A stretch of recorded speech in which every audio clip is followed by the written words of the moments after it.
Si Carl Jung n'avait eu qu'une page pour écrire à ceux qui ont perdu la connexion avec eux-mêmes, il aurait commencé ainsi.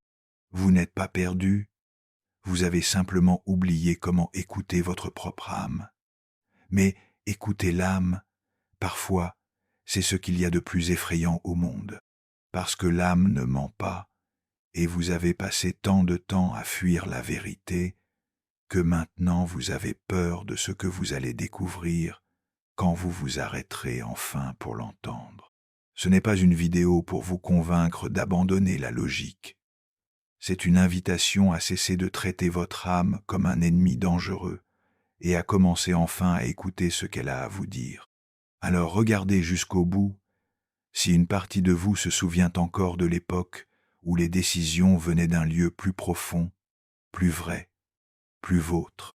Avez-vous remarqué comment nous avons créé une guerre silencieuse entre raison et âme, comme s'ils étaient des ennemis se disputant le contrôle de votre vie? L'esprit argumente avec des données, des preuves, des statistiques. L'âme répond avec une certitude qu'elle ne peut expliquer. Et au milieu de cette bataille intérieure, vous restez paralysé.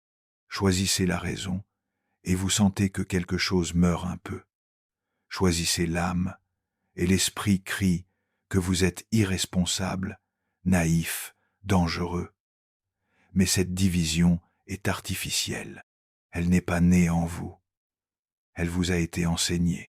Le monde vous a dit que trop ressentir est une faiblesse, que l'intuition c'est pour les rêveurs, que si vous ne pouvez pas le prouver avec des chiffres, alors ce n'est pas réel. Et petit à petit, vous avez appris à vous méfier de votre propre boussole intérieure. Vous avez commencé à externaliser vos choix. Vous avez demandé à tout le monde, sauf à vous-même, parce qu'écouter sa propre âme est devenu un luxe que vous ne pouviez pas vous permettre. Mais Carl Jung comprenait quelque chose que le monde actuel a oublié. L'âme n'est pas l'opposé de l'esprit. Elle est son extension la plus sage. Jung ne parlait pas de l'âme comme d'un organe romantique plein de sentimentalité naïve. Il parlait du centre, du soi, de ce lieu en vous où habite une intelligence qui ne passe pas par la logique, mais qui ne se trompe jamais sur ce qui compte vraiment. Cette intelligence a un nom, sagesse instinctive. Elle sait quand une personne n'est pas pour vous, même si sur le papier tout fonctionne. Elle sent quand un chemin est juste, même si tout le monde dit que c'est de la folie. Elle murmure des vérités que votre esprit n'a pas encore le courage d'admettre. Et vous le savez, même si vous faites semblant de ne pas le savoir, parce qu'il vous est déjà arrivé d'ignorer cette voie et de le regretter ensuite.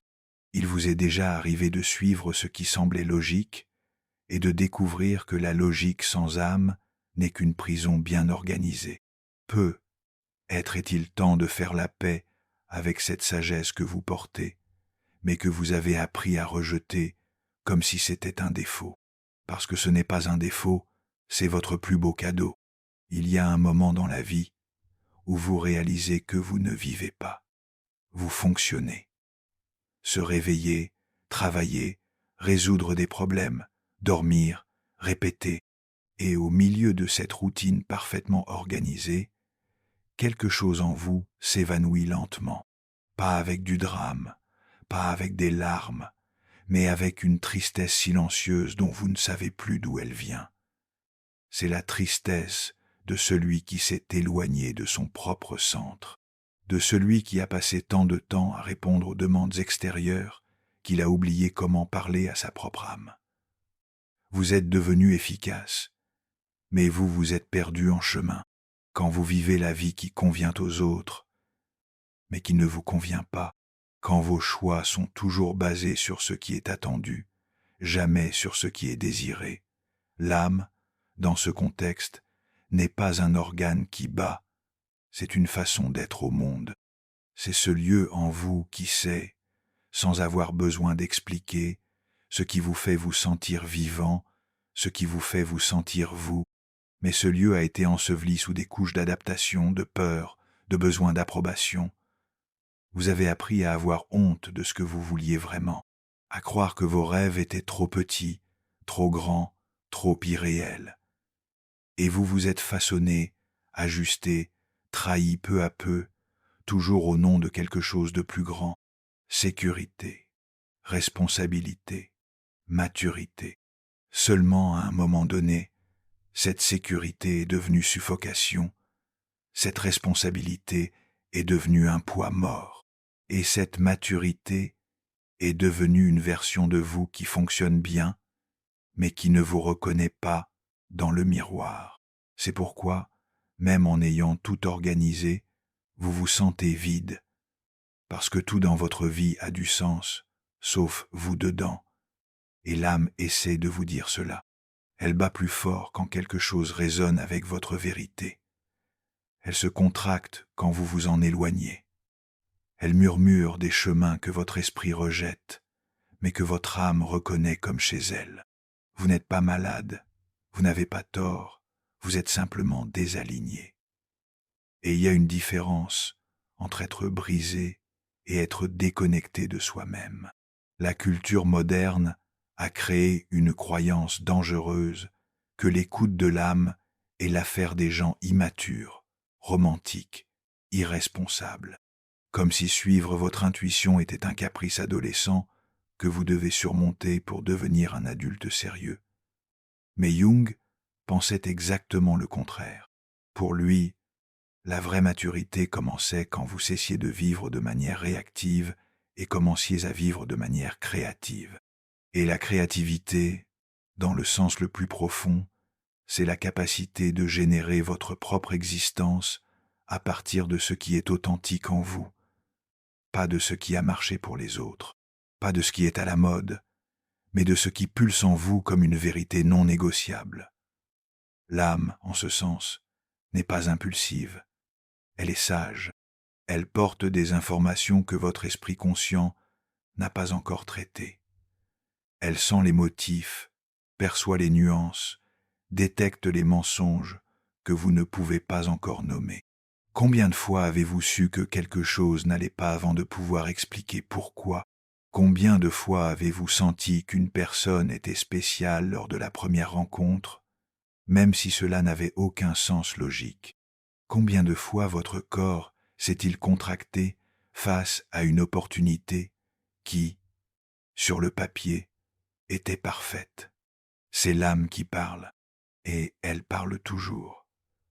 Le problème, c'est que vous avez arrêté de traduire son langage, parce que le langage de l'âme n'est pas verbal, il est sensoriel, il est énergétique, il est intuitif, il se manifeste comme un serrement dans la poitrine, une expansion dans la poitrine, une certitude inexplicable, un malaise que vous ne pouvez ignorer. Et vous avez appris à médiquer ces signaux avec des distractions, des explications rationnelles, du déni, parce qu'on vous a enseigné que trop ressentir est dangereux.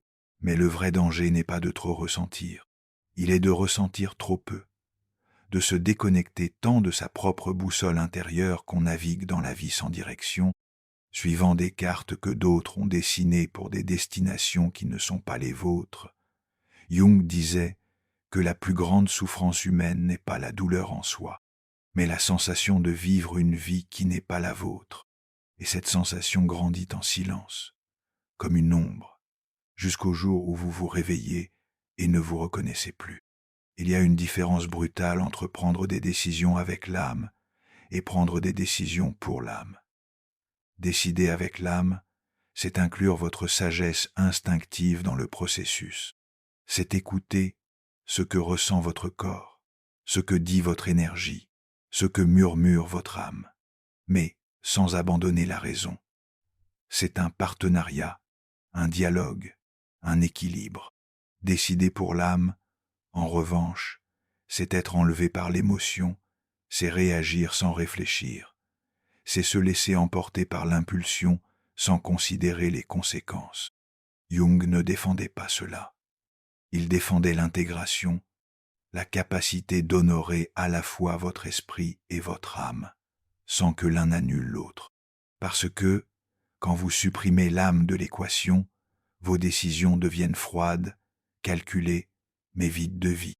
Vous faites tout bien, mais rien ne vous touche. Et quand vous supprimez l'esprit de l'équation, vos décisions peuvent bien être authentiques, mais elles vous mènent dans des endroits que vous regrettez d'avoir visités plus tard. Le chemin, c'est la conversation entre les deux. C'est demander à l'esprit, est-ce que cela a du sens? Et demander à l'âme, est-ce que cela a du sens pour moi? Et trouver des réponses qui prennent en compte les deux. Ce n'est pas une compétence qui n'est toute faite. C'est quelque chose que vous développez avec la pratique, la patience, le courage, parce qu'écouter l'âme demande du courage. Pas le courage héroïque des films, mais le courage silencieux d'admettre que être vous ne vivez pas à votre façon. Le courage de questionner des choix que tout le monde applaudit, mais qui vous laissent inquiet. Le courage d'envisager des chemins que personne ne comprend, mais qui font s'ouvrir votre poitrine. Et cela fait peur, parce que quand vous commencez à vraiment écouter l'âme, elle peut vous demander des changements pour lesquels vous ne vous sentez pas prêt. Elle peut vous montrer que la vie que vous avez construite, même si c'est une belle vie, n'est pas nécessairement votre vie. Et alors vous vous retrouvez face à un choix que personne ne peut faire pour vous. Rester en sécurité, mais déconnecté, ou risquer d'être plus vrai, même si cela signifie reconstruire certaines choses. Il n'y a pas de bonne réponse pour tout le monde, mais il y a une bonne réponse pour vous. Et seul celui qui peut trouver cette réponse, c'est vous-même, dans l'écoute silencieuse de ce qui émeut vraiment votre âme. Avez-vous remarqué comme le monde est plein de gens qui vivent des vies empruntées, suivant des scénarios qu'ils n'ont pas écrits, poursuivant des rêves qu'ils n'ont pas rêvés, portant des attentes qui ne sont pas les leurs, et ils fonctionnent, payant des factures, respectent les horaires, maintiennent des relations. Mais quand vous regardez dans leurs yeux, il n'y a personne à la maison. Il y a une version bien éduquée, bien adaptée, mais vide. Carl Jung avait un nom pour cela, persona gonflée. Quand le masque que vous portez pour fonctionner dans le monde devient plus grand que vous, quand vous vous identifiez tant au rôle que vous jouez, que vous oubliez qui se trouve derrière le rôle, et l'âme, dans cette dynamique, devient de plus en plus distante, parce que la persona n'a pas besoin d'âme, elle a besoin de performance, d'efficacité, d'adéquation. L'âme dérange la persona, parce qu'elle apporte des questionnements gênants. Elle demande « Mais est-ce que cela vous plaît? Est-ce que cela a du sens pour vous? Avez-vous choisi cela ou avez-vous été choisi par cela ?» Et ces questions sont dangereuses pour une vie construite sur l'automatisation émotionnelle. C'est pourquoi il est plus facile de les faire taire, de rester en pilote automatique, de faire ce qu'on a toujours fait, de répéter le modèle. Mais Jung prévenait que cette vie empruntée exige un prix élevé, la névrose, l'anxiété, la dépression, le vide existentiel. Non pas parce qu'il y a quelque chose qui ne va pas chez vous, mais parce qu'il y a quelque chose qui ne va pas dans la façon dont vous vous rapportez à vous-même. L'âme tombe malade quand elle est ignorée trop longtemps, et elle tombe malade de façon que la médecine ne peut pas guérir. Parce que ce n'est pas une maladie du corps, c'est une maladie de l'âme. C'est l'âme qui crie qu'elle est fatiguée d'être traitée comme un détail insignifiant dans sa propre vie. C'est pourquoi tant de gens se sentent perdus même en ayant tout à sa place. Parce qu'avoir tout à sa place ne veut rien dire si vous n'êtes pas à votre place, si la vie que vous avez ne vous a pas dedans. Et revenir à soi-même dans ce contexte, ce n'est pas de l'égoïsme, c'est de la survie psychique. C'est la reconnaissance que vous ne pouvez pas vivre une vie authentique basée sur des choix inauthentiques. Jung disait que l'objectif de la vie n'est pas le bonheur, mais l'individuation, le processus de devenir qui vous aide vraiment, pas qui on attend que vous soyez.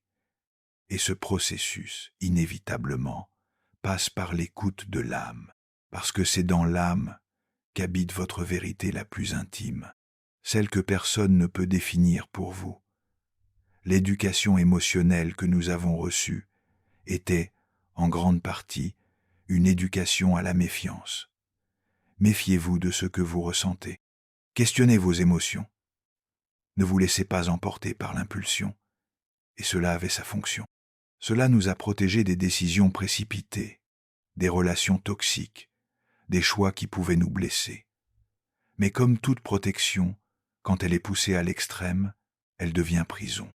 Vous avez appris à vous méfier tant de votre propre ressenti que maintenant vous n'arrivez plus à y accéder. Vous avez perdu la capacité de distinguer entre impulsion destructrice et sagesse instinctive, entre émotion réactive et intelligence de l'âme. Tout est devenu suspect, tout est devenu danger. Et à la place de l'écoute interne, vous avez mis en place un système de validation externe. Avant de ressentir quoi que ce soit, vous consultez qu'est-ce que les autres vont penser. Est-ce socialement acceptable? Est-ce que cela a du sens pour la majorité? Et ainsi, petit à petit, votre boussole interne a été remplacée par une boussole collective, qui fonctionne pour naviguer en groupe, mais ne fonctionne pas pour naviguer votre propre existence. Parce que votre vie est unique. Vos circonstances sont uniques. Vos rêves, peurs, besoins, désirs sont uniques. Et ce qui fonctionne pour la majorité peut ne pas fonctionner pour vous. Jung comprenait cela quand il parlait du processus d'individuation. Pour lui, le développement humain n'était pas un processus d'adaptation aux normes sociales, mais un processus de découverte et d'expression de votre singularité. Et cette singularité ne peut être accédée qu'à travers l'écoute interne, à travers le dialogue avec votre propre âme, à travers le courage de ressentir ce que vous ressentez, même si cela n'a de sens pour personne d'autre. Mais cette écoute exige le silence. Et le silence est une denrée rare dans le monde actuel. Vous vivez bombardé d'opinions, d'informations, de stimuli. Tout le monde a une opinion sur comment vous devriez vivre, ce que vous devriez vouloir, ce que vous devriez faire. Et dans tout ce bruit, la voix de votre âme devient de plus en plus faible, jusqu'au jour où, quand vous vous arrêtez enfin pour l'écouter, vous réalisez qu'elle n'existe presque plus. Mais elle existe, même si elle chuchote, même si elle est timide, même si vous avez peur de ce qu'elle va dire. Elle est là, attendant que vous créez un espace où elle peut parler sans être jugée, éditée, censurée, et peut être que le premier pas pour écouter l'âme est justement celui-ci, créer le silence. Pas nécessairement le silence extérieur, mais le silence intérieur. Le silence des voix qui ne sont pas les vôtres. Il existe un type de douleur qui n'a pas de nom. C'est la douleur d'être vivant, mais de ne pas vivre. D'avoir un cœur qui bat, mais qui ne vibre pas. D'avoir des rêves gardés dans un tiroir que vous avez promis d'ouvrir demain. Mais demain n'arrive jamais. Cette douleur n'est pas dramatique. Elle est silencieuse. Elle ne vous empêche pas de fonctionner, mais elle vous empêche de briller. Et peut être que vous la ressentez maintenant, en écoutant ceci. Une nostalgie de vous-même, une nostalgie de qui vous étiez, avant d'apprendre qu'être vous était trop risqué. Jung appelait cette douleur la souffrance de l'âme. Et pour lui, cette souffrance n'était pas pathologique, elle était informative. C'était l'âme qui vous disait que quelque chose d'important était négligé, que vous vous éloigniez de votre centre, de votre but, de votre vérité. L'âme tombe malade quand elle est forcée de vivre une vie qu'elle ne reconnaît pas comme sienne, quand elle est obligée de porter des rêves qu'elle n'a pas rêvés, de poursuivre des objectifs qu'elle n'a pas choisis, d'être une version de vous qui fonctionne pour les autres, mais pas pour vous. Et l'âme est la voix de l'âme dans le monde pratique. C'est elle qui traduit les murmures de l'âme en sensations que vous pouvez identifier, nommer, suivre. C'est pourquoi, écoutez, l'âme n'est pas du romantisme, c'est du pragmatisme spirituel. C'est la façon la plus pratique de garantir que votre vie vous est dedans, que vos choix portent votre signature, que votre existence est votre saveur. Mais écouter l'âme signifie aussi accepter que tout ne va pas avoir de sens pour les autres, que certains de vos choix vont paraître étranges, inadéquats, risqués, et cela va vous placer face à l'une des épreuves les plus difficiles de la vie adulte. La capacité d'être incompris et de continuer quand même à être vous, de supporter l'inconfort de la différence, de soutenir vos vérités, même quand elles ne trouvent pas d'écho dans le monde qui vous entoure. Jung savait que c'était un chemin solitaire, que l'individuation, par définition, vous sépare du troupeau, vous place dans un endroit où tout le monde ne peut pas vous accompagner, et cela fait mal, parce que nous sommes des êtres sociaux. Nous avons besoin d'appartenance, de validation, de connexion. Mais il existe un type de solitude qui est plus nourrissante que n'importe quelle fausse compagnie. C'est la solitude de celui qui est avec lui-même, de celui qui n'a pas besoin de trahir sa propre nature pour s'intégrer dans les autres. Cette solitude n'est pas abandon, c'est rencontre. C'est la rencontre avec la partie de vous qui a toujours été là, mais que vous avez appris à cacher parce qu'elle ne s'intégrait pas dans le scénario de la vie normale. Peut-être avez-vous peur d'écouter votre âme parce que vous soupçonnez ce qu'elle va vous dire. Peut-être va-t-elle vous demander de quitter une relation que tout le monde envie, mais qui vous étouffe. Peut-être va-t-elle vous montrer que la carrière que vous avez construite avec tant d'efforts n'est pas la carrière qui vous émeut. Peut-être va-t-elle révéler des rêves que vous avez enterrés il y a si longtemps que vous ne vous souvenez même plus qu'ils existent. Et alors vous pensez, si j'écoute, je vais devoir tout chambouler. Je vais devoir recommencer. Je vais devoir décevoir des gens. Je vais devoir admettre que je me suis perdu en chemin. Et cette peur est légitime, parce qu'écouter l'âme, parfois, signifie déranger la vie pour l'arranger de la bonne façon, signifie accepter que peut-être vous avez construit de belles choses, mais sur un territoire qui n'est pas le vôtre. Mais Jung comprenait que ce désordre est nécessaire, qu'il y a un moment dans la vie où vous devez arrêter de construire en terrain étranger et commencer à construire chez vous, même si cela signifie démolir certaines structures qui ont coûté cher à ériger, pas nécessairement tout démolir d'un coup, mais au moins questionner ce qui vaut la peine d'être gardé et ce qui doit être reconstruit. Et peut-être découvrirez-vous que tout ne doit pas changer, que certaines choses peuvent rester, à condition qu'elles prennent un nouveau sens, un sens qui vient de vous, pas des attentes que vous avez portées pendant si longtemps. L'âme n'est pas un révolutionnaire fou qui veut détruire votre vie. Elle est un guérisseur sage qui veut rendre la vie à votre vie, qui veut vous reconnecter avec ce qui compte vraiment, avec ce qui vous émeut vraiment, avec ce qui a vraiment du sens pour qui vous êtes, pas pour qui il pense que vous devriez être. Et ce processus n'a pas besoin d'être dramatique. Il peut être graduel, il peut être doux, il peut être une longue et soigneuse conversation entre vous et vous, une conversation où vous demandez « Qu'est-ce que je veux vraiment ?» et vous avez le courage d'écouter la réponse, même si la réponse vous fait peur, même si elle ne s'intègre pas dans le plan que vous aviez pour votre vie, parce que parfois le plan n'est pas le problème. Le problème, c'est que le plan a été fait par une version de vous qui ne savait pas encore qui elle était. Et maintenant que vous commencez à savoir, il est être temps de refaire la carte. Il y a un exercice que Jung recommandait à ceux qui avaient perdu le contact avec leur propre centre. Il l'appelait imagination active, mais vous pouvez l'appeler conversation avec l'âme. C'est simple, mais pas facile. Vous vous arrêtez, vous respirez, et vous demandez avec honnêteté, « Âme, que veux-tu me dire ?» Et alors vous restez en silence. Pas le silence impatient de celui qui veut une réponse rapide, le silence réceptif de celui qui est vraiment disposé à écouter.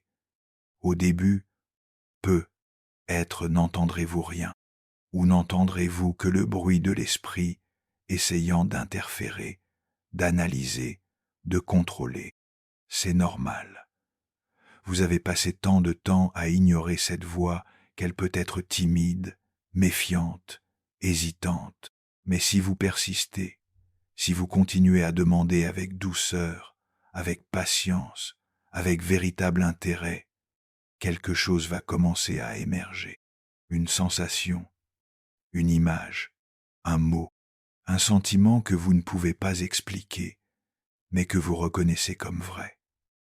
Cela peut être inconfortable au début, parce que l'âme ne ment pas, et parfois la vérité fait mal. Mais c'est une douleur différente de la douleur du mensonge. C'est la douleur de l'accouchement, de la naissance, de quelque chose de nouveau qui commence à exister, et ce quelque chose de nouveau, c'est vous, pas la version améliorée de vous, pas la version qui va plaire à tout le monde, mais la vraie version. La version qui était cachée sous tant de couches d'adaptation, de peur, de besoin d'approbation. Jung disait que la rencontre avec soi-même est simultanément la rencontre la plus simple et la plus difficile de la vie. Simple parce que vous êtes déjà là, difficile parce que vous avez passé tant de temps à fuir que vous ne savez plus comment vous approcher. Mais le chemin du retour existe toujours. Et il passe toujours par l'âme, par la reconnaissance qu'il existe en vous une sagesse qui ne vous a jamais abandonné, même quand vous l'avez abandonné, une sagesse qui sait ce qui est juste pour vous, même quand tout le monde dit que c'est faux, une sagesse qui voit des chemins que votre esprit ne peut pas encore voir. Cette sagesse ne parle pas fort, elle murmure, elle suggère, elle invite. Et il vous appartient de décider si vous allez accepter l'invitation, si vous allez donner une chance à cette voix qui a été silencieuse si longtemps, si vous allez lui permettre de participer aux décisions de votre vie, pas comme la seule voix, mais comme une voix importante, une voix qui mérite d'être écoutée, une voix qui est vôtre. L'âme a son propre langage, elle n'argumente pas comme l'esprit, elle ne présente pas de preuves, elle ne construit pas de théorie, elle sait simplement, et ce savoir se manifeste de façon que vous avez peu être oublié de percevoir. Une sensation d'expansion dans la poitrine quand quelque chose est juste, une contraction quand quelque chose est faux, une légèreté quand vous êtes sur le chemin, un poids quand vous vous forcez à aller dans une direction qui n'est pas la vôtre. L'âme parle à travers le corps, à travers l'énergie, à travers l'intuition. Et pour l'écouter, vous devez réapprendre le langage des sensations. Vous devez revenir à prêter attention à ce qui se passe en vous quand vous prenez certaines décisions, à ce que ressent votre corps quand vous êtes près de certaines personnes, à la différence entre ce qui vous énergise et ce qui vous épuise. Ce n'est pas de la science, c'est de l'art. L'art d'être présent dans sa propre vie. L'art de percevoir les signaux subtils que votre être envoie constamment, mais que vous avez appris à ignorer parce qu'ils ne s'intègrent pas dans le monde de la pure logique. Jung comprenait que la guérison ne vient pas de l'extérieur. Elle vient du réalignement entre ce que vous êtes et ce que vous vivez. Et ce réalignement n'est possible que quand vous recommencez à écouter votre propre boussole interne.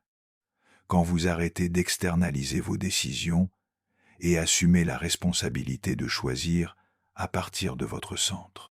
Cela ne signifie pas que vous allez toujours avoir raison. Cela signifie que vous allez vous tromper en étant vous au lieu de vous tromper en essayant d'être quelqu'un d'autre. Et il y a une différence abyssale entre ces deux types d'erreurs. Quand vous vous trompez en étant vous, l'erreur vous enseigne, vous rapproche de qui vous êtes, vous donne des informations précieuses sur vos limites, désirs, besoins. Quand vous vous trompez en essayant d'être quelqu'un d'autre, l'erreur vous éloigne encore plus de vous-même, vous laisse plus perdu, plus confus sur ce que vous voulez vraiment. C'est pourquoi le courage d'écouter l'âme n'est pas seulement une question émotionnelle, c'est une question d'intelligence de vie. C'est la différence entre naviguer avec sa propre carte ou naviguer avec une carte empruntée, entre construire une existence qui a votre visage ou une existence qui a le visage de ce que tous attendent de vous. Et être-il temps de se demander quel type de vie voulez-vous construire? Une vie qui fonctionne ou une vie qui pulse, une vie qui s'intègre ou une vie qui est vôtre? Au final, écouter l'âme est un acte de courage radical. C'est le courage d'admettre que être vous ne savez pas tout sur vous-même, que être il existe des parties de vous encore non découvertes, des rêves encore non rêvés, des chemins encore non explorés. C'est le courage de questionner ce qui semble définitif et de donner une chance à ce qui n'est même pas encore connu. Jung savait que la vie n'est pas un problème à résoudre, mais un mystère à vivre, et l'âme est votre guide dans ce mystère. Pas un guide qui vous donne des réponses toutes faites, mais un guide qui vous aide à poser les bonnes questions, qui vous connecte avec votre curiosité authentique sur ce qui est possible pour vous, qui vous rappelle que votre vie n'a pas besoin d'être une copie améliorée de la vie de quelqu'un d'autre.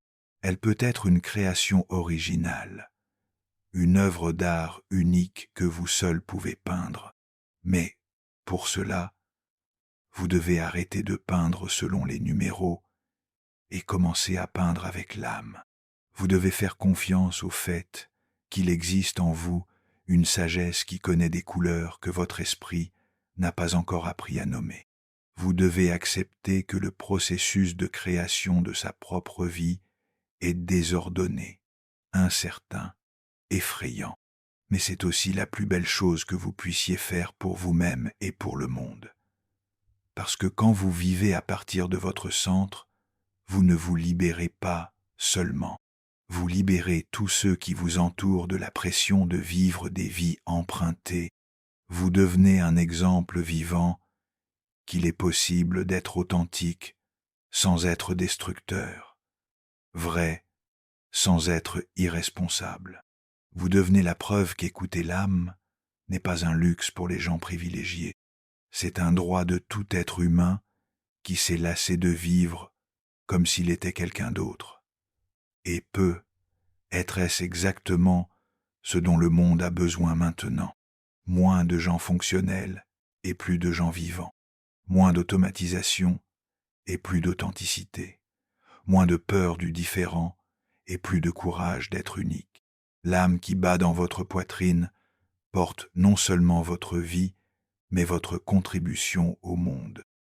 La question qui reste est: allez-vous laisser cette contribution mourir de peur ou allez-vous lui donner la chance de naître, même si c'est effrayant, même si c'est différent de tout ce que vous avez imaginé? Le choix est vôtre, et seulement vôtre, comme il l'a toujours été. Si vous êtes arrivé jusqu'ici, écrivez dans les commentaires la phrase « J'ai écouté mon âme ». Ainsi je saurai que ce message a trouvé une place en vous et que vous avez décidé de donner une chance à cette sagesse qui a toujours été là, attendant d'être écoutée. Merci d'avoir été ici. Nous nous retrouvons dans la prochaine vidéo.